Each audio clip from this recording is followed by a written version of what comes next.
नमस्कार, बहुत बहुत स्वागत है आपका। आप देख रहे हैं न्यूज़ 18 का डिजिटल प्लेटफॉर्म। मैं हूं आपके साथ ऋतु ज्ञानवानी। ईरान अमेरिका के बीच सीज फायर हो गया है। होर्मुज खोलने पर सहमति बन चुकी है। ऐसे में भारत की गैस वाली टेंशन दूर हो गई।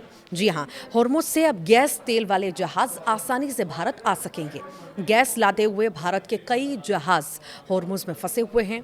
होर्मुज खुलने से फायदा ये होगा कि इन जहाज़ों को गुजरने दिया जाएगा और आने वाले दिनों में एलपीजी का संकट दूर हो जाएगा। देखिए, दुनिया को जिसका इंतजार था वो खुशखबरी अब मिल चुकी है।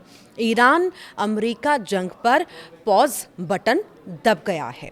अमेरिका ईरान के बीच युद्ध विराम पर सहमति बन गई। ईरान युद्ध पर सीज फायर से भारत की सबसे बड़ी टेंशन भी अब खत्म हो गई है। अब स्टेट ऑफ होर्मुज खोलने का रास्ता साफ हो चुका है। ईरान और अमेरिका के बीच होर्मुज स्ट्रेट खोलने पर भी सहमति बन गई है। इस खुशखबरी से भारत को बड़ी राहत मिली है। अब तेल और गैस लाने वाले भारतीय जहाज आसानी से और तेजी से भारत पहुंच सकेंगे। होर्मुज बंद होने की वजह से जो टेंशन थी वो पूरी तरह से खत्म हो गई है। समंदर से भारत को मिली अच्छी खबर अर्थव्यवस्था के लिए भी राहत भरी है। दरअसल पिछले कई हफ्तों से होर्मुज स्ट्रेट में तनाव था। 28 फरवरी को अमेरिका इजराइल ने ईरान पर अटैक किया था और इसके बाद ईरान ने होर्मुज को बंद कर रखा था। ईरान ने इसे बंद रखा तो दुनिया का 20 से 25% तेल गैस का रास्ता रुक गया। भारत के लिए ये बहुत बड़ी समस्या थी क्योंकि हमारा 80% एलपीजी और बड़ा हिस्सा कच्चा तेल होर्मुज से ही आता है। होर्मुज में कई जहाज फंसे हुए हैं। भारत में गैस की किल्लत होने लगी जब ये जहाज फंसे हुए थे। कालाबाजारी बढ़ गई। पैनिक खरीदारी से भी कहीं ना कहीं टेंशन और ज़्यादा बढ़ गई। लेकिन अब सीज फायर और होर्मुज खुलने का ऐलान होने से सब बदल गया है। दरअसल होर्मुज के समंदर में भारत के अब भी तेल टैंकर फंसे हैं। ईरान ने भारत को अपने जहाज ले जाने की इजाज़त तो दी मगर उसकी रफ्तार बहुत कम रही। यही वजह है कि अभी तक 8 भारतीय जहाज होर्मुज पार करके भारत आए हैं। इनमें ज़्यादातर एलपीजी टैंकर हैं और कई जहाज भारतीय बंदरगाहों पर बीते कुछ दिनों में आए। इनमें हज़ारों टन गैस और तेल थे जो घरेलू इस्तेमाल के लिए ज़रूरी हैं। बता दें आपको होर्मुज में कितने जहाज अभी फंसे हुए हैं। तो देखिए, अभी भी 16 भारतीय जहाज फारस की खाड़ी में फंसे हुए हैं। इन पर सैकड़ों भारतीय नाविक सवार हैं। ये जहाज भी तेल गैस से लदे हुए हैं। अब होर्मुज पूरी तरह खुलने के बाद ये जहाज भी जल्दी जल्दी निकल आएंगे।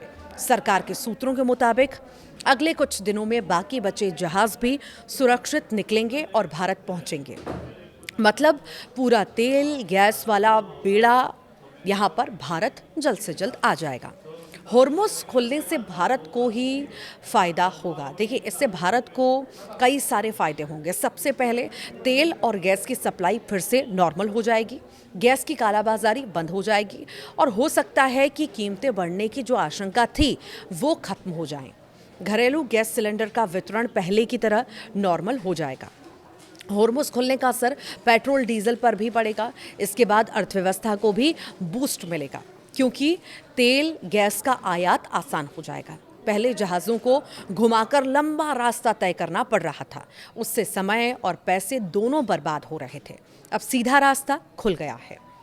कैसे आसान हुई है आखिर भारत की राह? तो देखिए, विदेश मंत्रालय और शिपिंग मंत्रालय ने पहले से ही ईरान में शिपिंग मंत्रालय ने पहले से ही ईरान से बात करके कुछ जहाज़ों को सुरक्षित निकलवाया था। लेकिन अब पूरा सीज फायर होने से बाकी जहाज़ों की राह आसान हो गई है। नाविक भी सुरक्षित हैं। सरकार ने कहा है कि सभी नाविकों की सुरक्षा का पूरा ध्यान रखा जा रहा है। होर्मुज खुलने से न सिर्फ भारत बल्कि पूरी दुनिया को फ़ायदा होगा। तेल की कीमतें पहले ही गिरना शुरू हो गई हैं। भारत जैसे आयात देशों को सबसे ज़्यादा राहत मिलेगी। अब ददनाकर आने वाले इन तेल गैस वाले जहाज़ों से देश की ऊर्जा ज़रूरतें आसानी से पूरी हो पाएंगी। होर्मुज खोलने से जल्द ही बाकी 16 जहाज़ भी पहुंच जाएंगे और देश को ऊर्जा की मजबूत सप्लाई मिल सकेगी।